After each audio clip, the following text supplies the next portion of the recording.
It's a real pleasure to have with me Ronald Redfield, who heads the Investment Management Division and is the Chief Investment Officer at RBCO. Ron is a true value investor, and so we're looking forward to hearing about his approach in this conversation. Ron, perhaps before we delve into all the value investing topics, maybe you could just tell us a little bit about your firm. I know you've got some 40 million or so under management. When did you get started? And tell us a little bit about your client base and how you run the firm. Sure. So the name of our company is Redfield, Blonsky and Company. Actually not RBCO or RBCO as you mentioned, although sometimes we use that as a pseudonym. I graduated at Syracuse University in 1981 with a degree in accounting, and worked for several CPA firms, and in the mid-'80s had a specialty in business valuation for various reasons, be it a buyout, employee buyout, maybe value the business for estate planning purposes or for selling the business, and I developed what I thought was an expertise there. I then received my CPA, and eventually it turned into, I figured I could, why not use my same methods, and since I liked investing so much, use them to try to pick investments on publicly traded companies, and that's how that evolved. So I have a pretty strong financial statement analysis when we do our looking at investments. So I assume it was it then out of your expertise in accounting and valuation that you really evolved toward the value approach to investing, or had you embraced that even before you really had the accounting related career? Sure. First came the accounting, and doing valuations, I didn't know it, but doing a lot of I guess what now is considered value approaches. But I did not know that at that time. I don't recall ever reading Benjamin Graham or Buffett or anything like that. But as I got older and developed a client base, clients used to ask me for casual investment advice, and I would give it, and we'd talk about it, and I'd review some things, and then I started reading about investing and reading all the classics and so forth, starting to read, and decided this is what I wanted to do with my career, and I was given the opportunity to do so in the early to mid '90s, as some clients actually let me manage some of their monies, and that's how that developed. I also, as a side note, I don't know if this matters, but remember, I read this book called Brian Tracy's Psychology of Success, and in that book, basically, it's almost a byproduct, or obviously Brian Tracy, I would imagine, was influenced by Dale Carnegie and How to Win Friends and Influence People. But what I learned from this course or book was that if you spent an hour a day, early in the day, studying something you loved, but not necessarily what your current job was, you could develop, you could become an expert at some point. And the more you put in, the more an expert you'd become.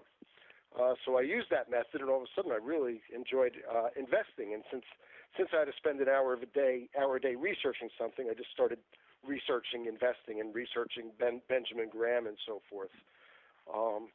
Then it became to the point where I was no longer doing it an hour a day. I was doing it for many hours a day. And when I got home from work and so forth, and I remember my wife was not too appreciative that I was spending so much time doing this and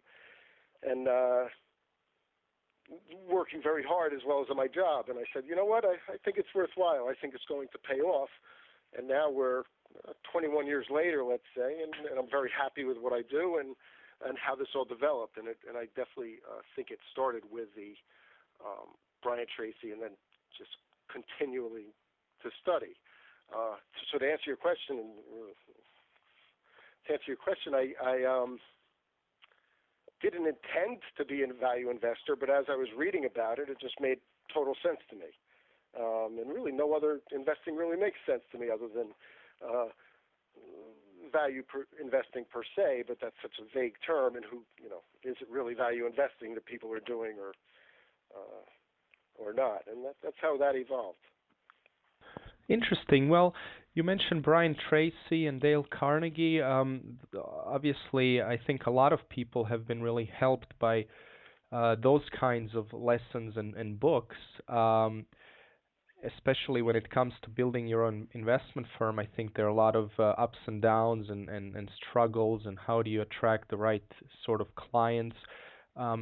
You've been doing it for, I guess, a couple of decades now, so could you share a little bit about what you've found to be some of the keys to your success in terms of attracting and those clients and building those relationships over time and kind of growing the firm over what by now is a pretty nice long track record?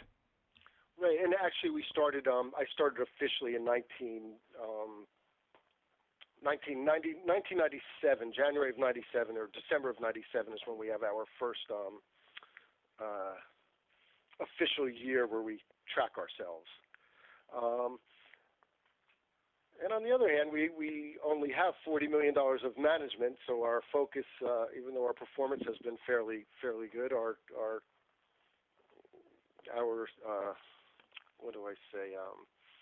My focus has not been on growing the business and so forth, and sometimes I question if I have been successful or not. But anyway, to answer your question, well, we grew the business first by clients. I was always enthusiastic in accounting, and then they saw how I was enthusiastic. The same clients saw how I was enthusiastic about investing. And after talking to us for a number of years, a few started joining us, many, and so forth. From then, it was really a lot of word of mouth, or if they just, but basically word of mouth and somewhat performance. And we also have when you said ups and downs and so forth, we really didn't have any downs until the financial crisis, and that was quite a humbling and difficult as well as educational period, where I just think I learned so much about how to improve things and so forth and what to focus on. Does that answer the question? Or? Yeah, definitely. I guess I would just ask, since you mentioned 40 million, the number that maybe it's not a big number, but I think for some folks it would be a nice number. So maybe you can just tell us a little bit about the fee structure. Do you charge performance fees? Is it separate accounts that you manage? Is that right? Yes, we only manage separate accounts, and we charge typically we charge 1% of managed assets, and we bill that on a quarterly basis. And that's how that works. We have no performance fees whatsoever. So it's the classic kind of asset management fee structure. Yeah. Got it. Mm-hmm. Yeah. So, I see your investment philosophy description here, and you say on one hand you're value investors, and on the other you're focused investors. So I'd like to just explore a little bit what you mean by focused investors. Are you talking principally about the concentration of the portfolios, and is it in that regard? Without a doubt.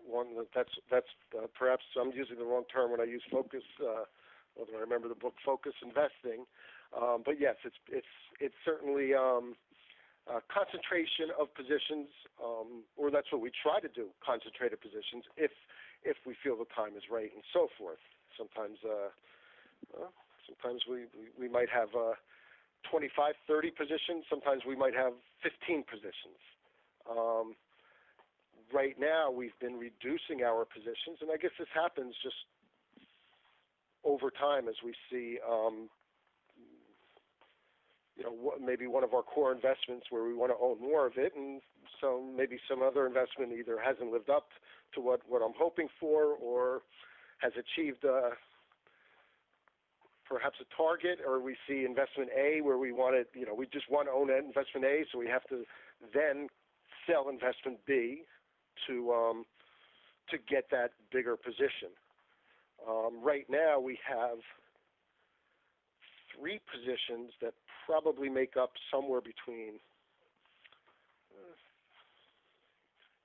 anywhere from 35 to 50% of anybody's portfolio.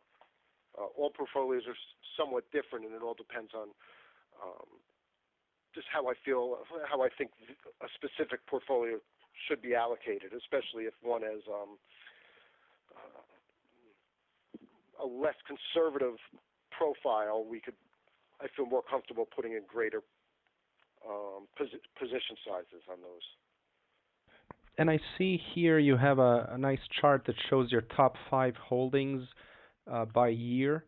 Yes. And in the most recent, or I guess as of the end of 2012, National Western Life Insurance, Microsoft, PSEG, Pfizer, and JP Morgan Chase. So I guess most of those names will be familiar to folks, but could you maybe explain a little bit about the rationale? Let's not go into each company specifically. We can do that a little bit later, but just in terms of how you think about the structuring the portfolio, and do you want to make sure that you don't have more than 1 or 2 companies in the same industry? How do you think about kind of the risk side of the portfolio? That's an interesting question. I'm looking also now at our top 5 holdings, and still National Western's the first, Microsoft's the second. Let's see. Exxon is actually third, where it wasn't even in our top 5 list. Public Services fourth, and Pfizer is now sixth, or fifth. I don't even need to mention. But so often I don't know if it's on purpose, but we will diversify industries somewhat.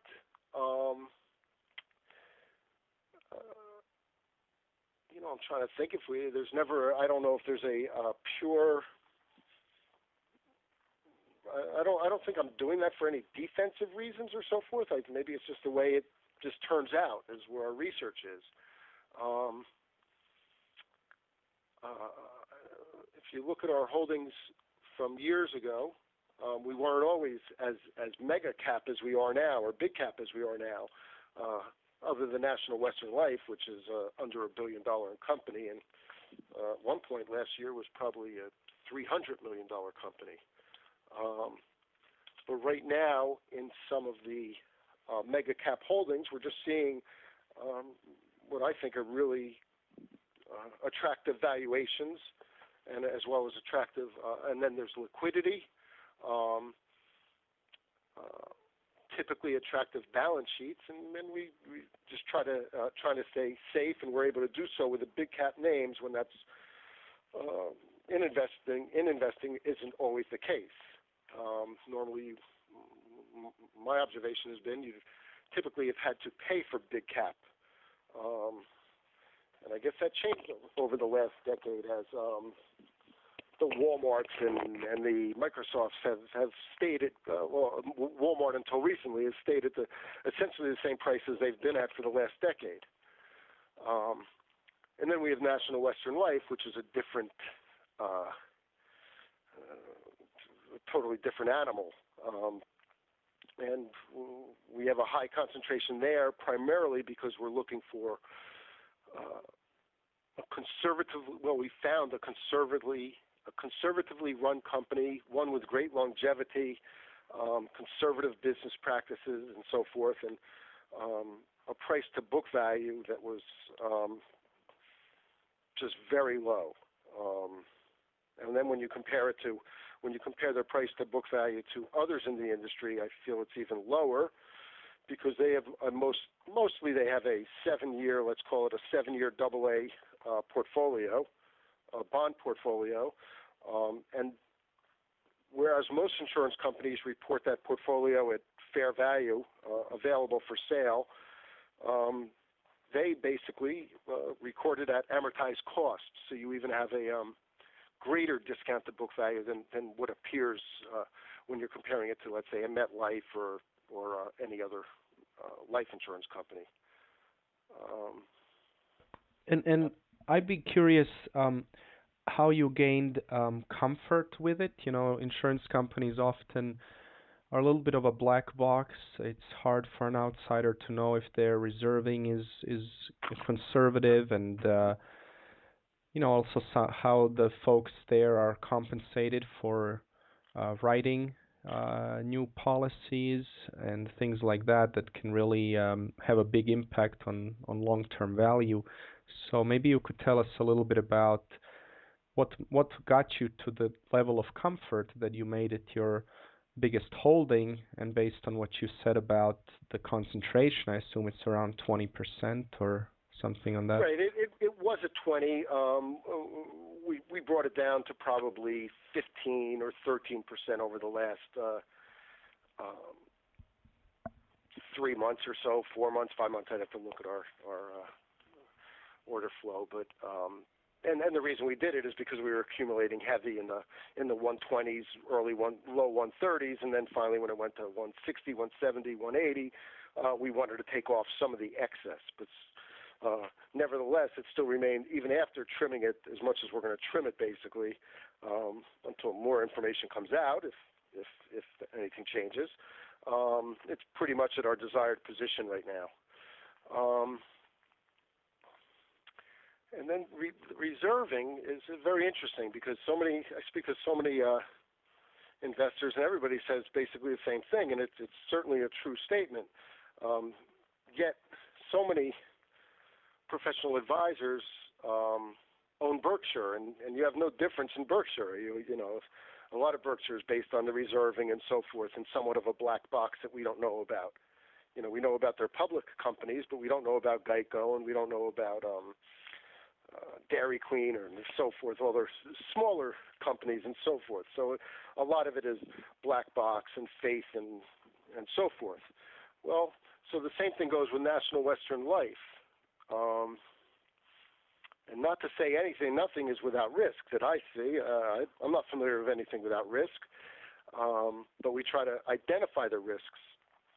And what you have with National Western Life is you've had to have a company that's been around doing exactly what it does since 1956.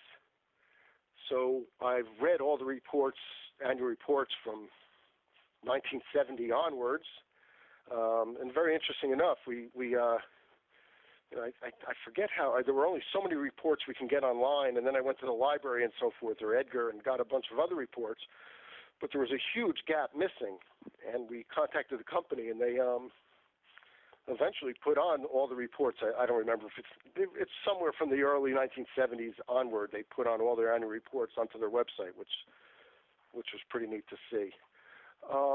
But they have so what do? I looked at National Western Life, and their business operations have not changed a great deal in the 58 years, however many years they've been around. Things have always generally what they say will happen or how they describe in the annual report often seems to occur. And I would think the black box gets a little more clear, I think, with each year going by. And when you have a company that's been around since 1956, I think their track record somewhat speaks for themselves. You also have heavy insider ownership. You have the president and CEO, or Mr. Moody, owns 37% of the stock. So we feel that he, has skin in the game and is looking out for his company. Sometimes investors look at that as a negative, but we typically see that as a positive. The reason they look at it as a negative is because the company seems to have a great ability to pay dividends, but chooses not to. And unlike Berkshire, they're not reinvesting with a great return of capital. So they're reinvesting. Their reinvesting is questioned by investors. But we're okay with what they do in reinvesting because they're reinvesting in their business, and they're just looking to grow and try to keep a solid balance sheet and so forth, which they have been doing. They're one of the rare companies that was upgraded by AM Best during the financial crisis because they have what they call a fortress balance sheet. And if operations stay the same, we expect that to continue a great deal. And we've seen some things in the industry which lead us to believe that they are more conservative than other insurance companies, the way they write off certain costs where others would amortize them over time. And when there was a rule change and a lot of insurance companies had to take a charge to readjust to the accounting rule change and to expense greater costs than to capitalize them, National Western Life did not have to do that. I believe it was 2 years ago, fiscal 2011, maybe 10. I think it was 11. And they did not have to do that because, quote unquote, they said they always followed the most conservative reporting, and that's why they did not have to add back any charge. They were already doing that. Their compensation practices, going from memory, a little excessive, but not to the point where we won't invest in them. I forget, it's on our website or on our notes, but I forget what Mr. Moody makes per year. Maybe $1 million or so. I really don't recall off the top of my head. But he's not paying himself Buffett-like, but he's also not. I don't think he's certainly not taking too much from the company. I'm trying to find that number now, but. So it sounds like you essentially saw what was a good insurance company, maybe not the best there is, but certainly good enough, and they've been around for a long enough time to give you some comfort with their reserving and track record of operations. I wouldn't even say they're not the best there is. They're a fairly solid organization. I'd have no issues getting a life insurance policy from National Western Life. Yeah. You know you're going to get paid. The capital deployment people question, but the reason they're such a strong company is they're deploying the capital right back into the business. So one argument is, why sell a life insurance policy or an annuity that gives you, at best right now, a 6 or 7% return on equity when you can, invest in, buy back your own stock when it's selling at 40% of book value and get a greater return on equity. Well, they choose not to, and that's the part we respect. They claim, and I believe they choose not to just keep their rock solid balance sheet, and their stated main goal is just to keep their credit ratings their insurance ratings very strong. Mm-hmm. Good. Well, maybe we could switch gears a little bit and talk about, I guess, the risk management that you employ when you have the kind of concentrated portfolio that you have. Do you like to hold some cash in the portfolio as well, or do you tend to be fully invested? That varies period by period or era by era.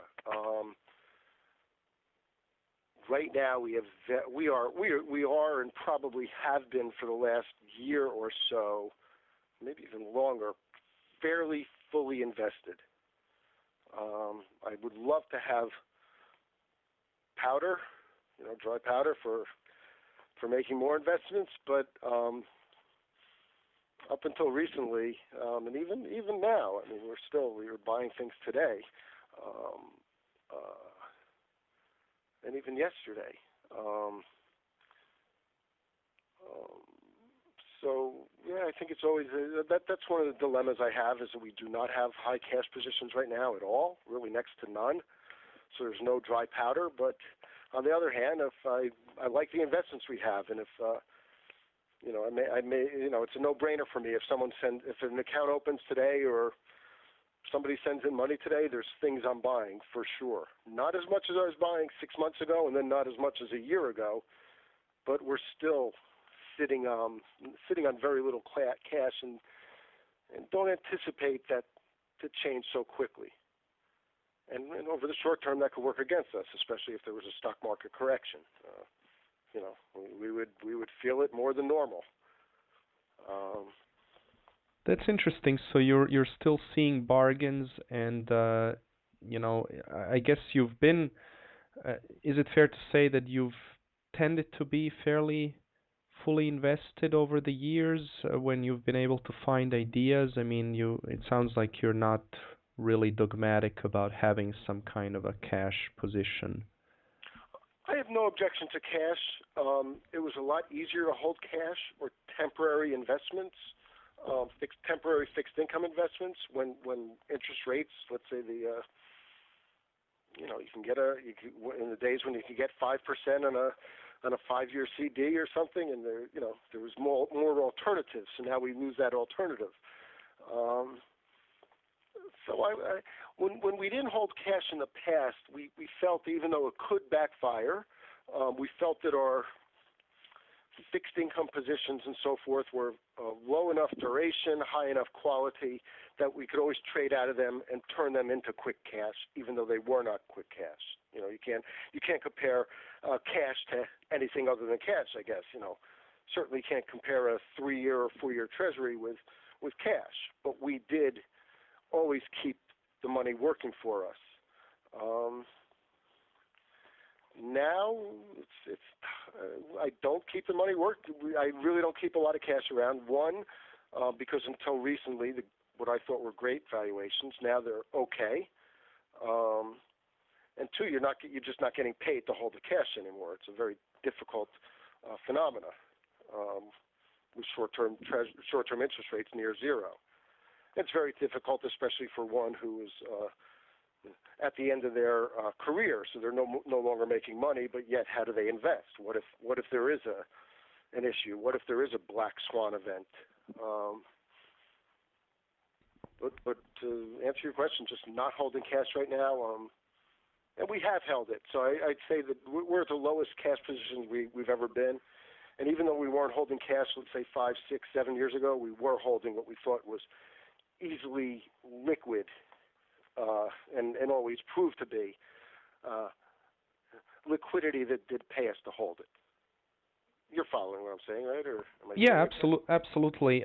Do your clients look for income from you at all, or are they just looking for long-term capital gains? I guess what I'm getting at is, do you go out and try to find stocks that have attractive dividend yields?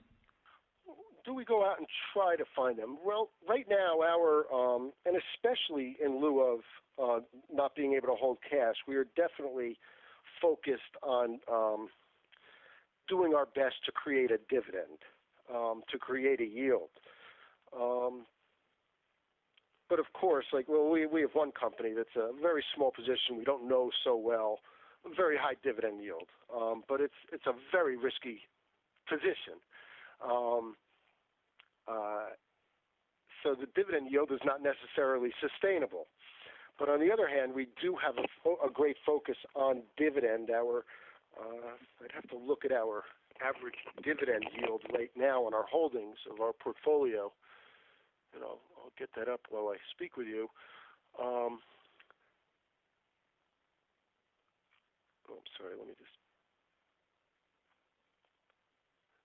I think Pfizer... Go ahead.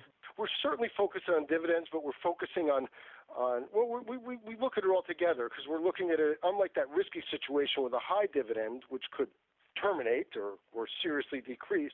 We want to find a sustainable dividend even if and when recessions hit, recessions and even depressions. So that's why we like, and Pfizer, I guess, fits that bill. Probably a little more aggressive. Same thing with Merck. But then you have, low payout ratios from companies like Microsoft, Exxon, ConocoPhillips. So we see, not only do we see a fairly decent dividend yield, one that destroys the 5-year treasury, but also an ability to be able to sustain or even increase that dividend over time. So it's certainly an added cushion and an added margin of safety, as you know. And it looks like our average dividend yield right now is somewhere around 2.5 to 2.6%. We also have a big focus on utilities right now.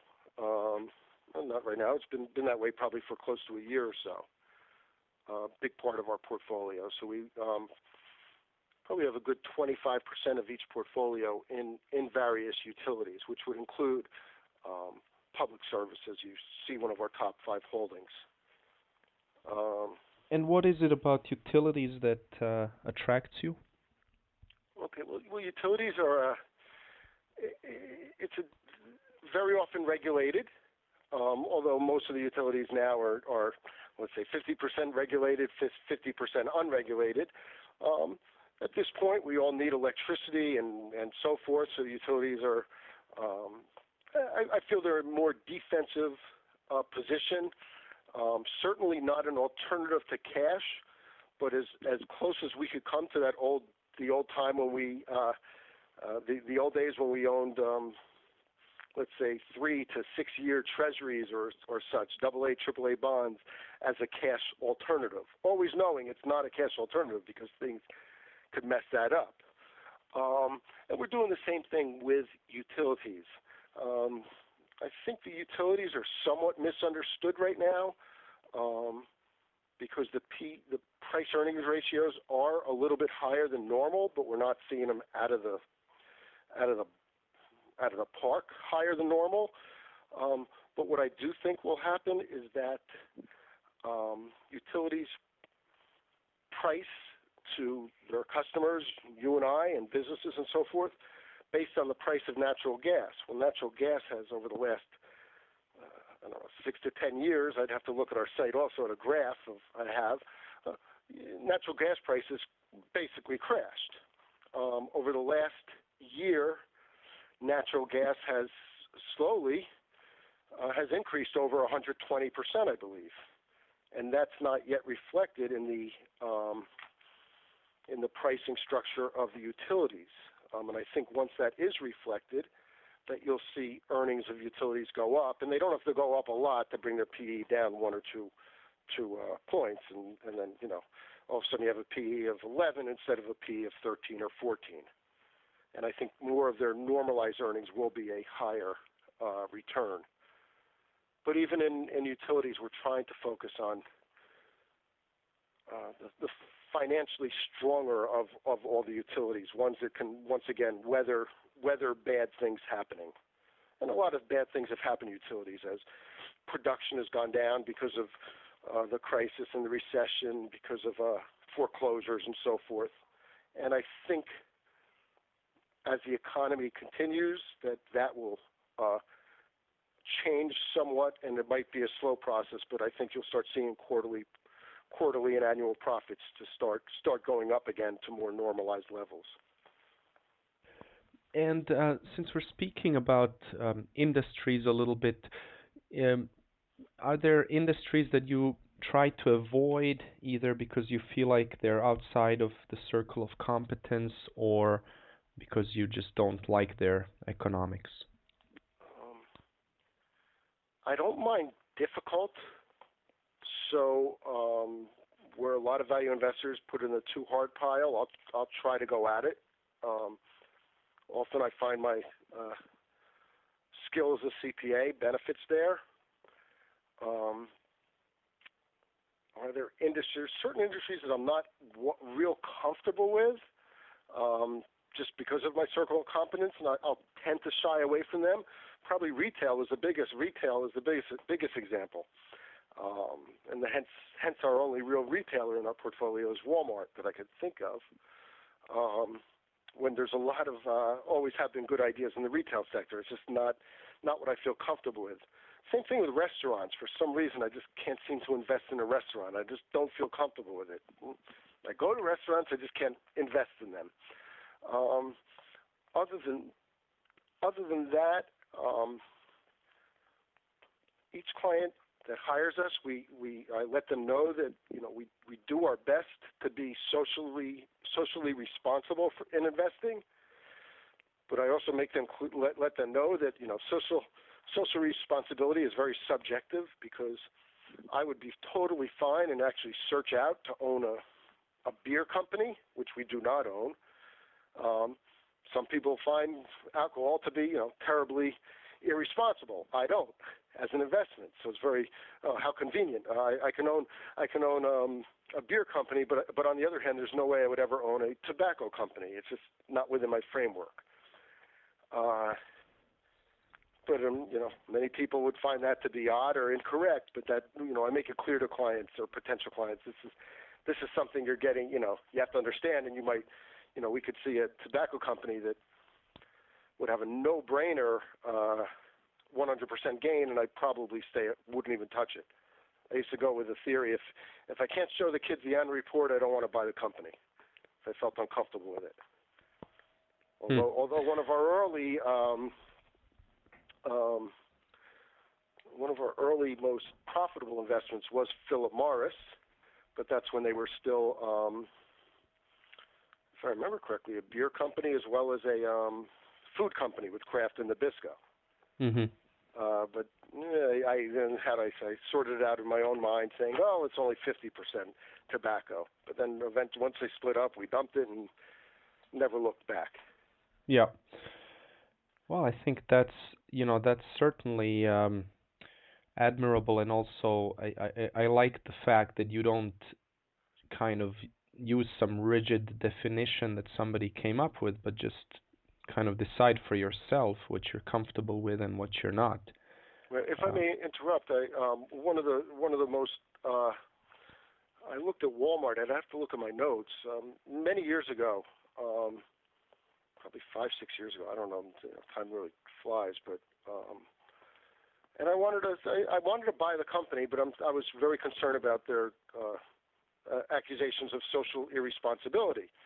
So I spent quite a bit of time, probably 2-3 weeks, researching are they socially responsible or not, irresponsible or not, like everyone claims and still claims. At the end of the day, I found my conclusion, and my conclusion remains, is I feel there's a pretty good organization. Morale of employees not as bad as everyone would anticipate, and I think it's a great organization. I think they are socially responsible, although the world says otherwise. But they're always going to be criticized as they're the biggest employer in America, if I'm not mistaken. So they will be criticized. By the time I finished back then my review of it, the price had gone up maybe 20-30%, and I no longer wanted to buy it. Once the price went under 40 or in the 40s several years ago, I had the opportunity to buy it, and that I was felt very comfortable with their social responsibility. Yep. Although we have had several clients that really requested that we sell it, and we did. They just didn't want to own it. Huh. That happened also with a company that we no longer own, and hopefully one day will again, is News Corp. Same thing. Certain people just don't want to own News Corp, Huh, interesting. Well, I think what folks sometimes kind of overlook with a company like Walmart, it's easy to see maybe if the employees are underpaid or there's some issue there, but people forget how many other folks, actually millions and tens of millions of people, are benefiting and actually having a higher quality of life because they're able to afford more things thanks to Walmart's efficient operations. So maybe people who are kind of on the edge of poverty and wouldn't be able to eat enough can now eat enough because of Walmart. And that doesn't, I guess, doesn't make it into the headlines, but that's the other I side. agree. But I also think their competitors, be it their major supermarkets, Target and so forth, their prices are probably have to be naturally lower to compete with Walmart as well. So it's not just a Walmart shopper that would benefit from this. How much different is Target pricing? Probably not that much different. Yep. Yeah, they in effect force the industry to offer those kinds of prices. That's. There's a joke among my friends. No one aspires to shop at Walmart except Ron Redfield. Or Sam's Club, I guess. Yeah, well, we don't have one close to us. So, okay. It's kind of funny that I have heard. And my wife makes fun of me. She hates Walmart, but yeah. So it's interesting that you mentioned the kind of some clients actually requesting to remove some stocks from their portfolios. I guess they have fairly regular reporting then, or can access their account at any time online or something. Is that? Oh, without a doubt. Most of them access it online as well as get monthly statements and confirmations, be it electronic or snail mail. There's not many that it's very only a select few that will limit us from things like that, or really request that we. Very rarely would it be a forced sell. But why give them discomfort? If someone doesn't own Walmart, especially when it went up to 75, someone said, I really don't feel comfortable, let's get rid of it. I talk to them a little bit, and they say, no, I just don't feel comfortable. Fine, we'll be done with it. It's fine. It's out of your portfolio. And we make it clear if I ever buy it by mistake, I apologize. We'll probably do the same thing. It's happened very rarely, but it has happened. Yeah.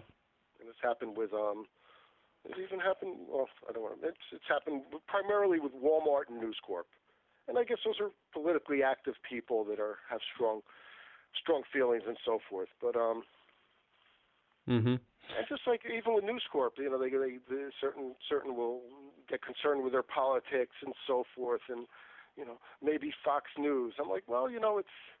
And they'll blame Murdoch, and I'm like, is that Murdoch, or is it Murdoch, or is it the head of the news? That's what they do, and just they don't want to. They want to do what they think is fair reporting. You have plenty of other reporting to go to, and then we'd explain, News Corp. Well, they also own the Wall Street Journal and Barron's. That's a fairly good source of information, and if they were so bad as you think they are, would they really be? What do they own? The Family Guy and Simpsons. It's not. You're not gonna. You're never going to be a perfect situation. Exxon's the same way. People hate owning Exxon. Well, we all need our oil and gas. So. So, what are there any other things that you've kind of learned over the years in terms of dealing with clients and making them happy that that only come with experience that you've kind of had to get used to? No, I think before we accept a client, be it a very large client or a very small client, we really have no minimum per se, depending on their situation. I let them know all about what we do and what we don't do. I'll let them know we'll do our best to build. Here you have a potential portfolio underperformance because we won't invest in certain things that we feel are socially irresponsible, even though we might be incorrect in that assumption. It's just a feeling, or we might own something that. You don't want to own such a Walmart. So if that happens, I'm sorry I bought it. Let's talk. And if we can't come to terms on that, we'll typically eliminate it from your portfolio. Now, on the other hand, if a client says, and this happened quite a bit last year, I want to buy Apple. Well, we just don't feel comfortable. We don't own Apple. We own a select group of companies, and those are the ones I own. And I really don't want to think of put anything else into it. So they'll maybe get a little concerned, but I'll say, we just don't own Apple. I'm sorry, we can't own everything. It might go to 2,000, it might go to 200, which is just not what we do. So you could always, and we say this quite often. We say this also with fixed income. There's nothing wrong with fixed income. It's just no reason for you to have us invest fixed income in this environment. So you figure out how much fixed income you want in your portfolio. Let's say you have $1 million portfolio and you want $200,000 of fixed income. We'll free up $200,000. We'll send it to you, and you can invest it in CDs somewhere. So we just make ourselves very clear with clients. We are what we are, and you're hiring us for our expertise. And typically, we're always open to speak, just like you and I are now. But I'm not gonna change my principles just to save our revenue or our client, unless they have a real, there's always an alternative. There's always a way to help them achieve their goal. And I think something rare, and advisors have heard this from us, where we say, just like I told you, take a 20, 30% of your portfolio and open up CD somewhere. And if you ever want to bring it back, you bring it back. And people are just amazed that we would do that. Why would you let the assets go out the door? Well, that's, I think, the best thing to do, and just to be honest and level with them, and then everybody has a comfortable situation. Well, that's interesting. I think it's counterintuitive, but probably in the long term ends up engendering a lot of loyalty and trust.